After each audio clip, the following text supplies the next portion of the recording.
సిమియోను అనే భక్తుడు రక్షణను కన్నులారా చూశాడంట.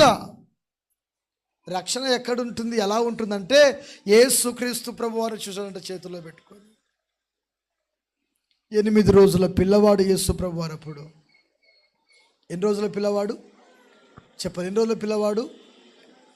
ఇతరులకు పిల్లవాడు కనబడుతున్నాడు, కానీ సిమియోనుకు రక్షకుడు కనబడుతున్నాడు. హల్లెలూయా! సిమియోనుకు రక్షకుడు కనబడుతున్నాడు. అయ్యో, మనల్ని రక్షించులని మనము కనిపెట్టుకొని ఉన్న మన దేవుడైన యెహోవా ఈయనే. ఈయన రక్షణ బట్టి మనము సంతోషిద్దాము, ఈయన బట్టి మనము ఆనందిద్దాము. ఈయన తప్ప ఇంకెవ్వరు కూడా మనల్ని రక్షించేటువంటి వారు లేరు. యోసేపుతో దూత చెప్పిన మాట ఆమె కుమారుని కంటుంది. ఆయన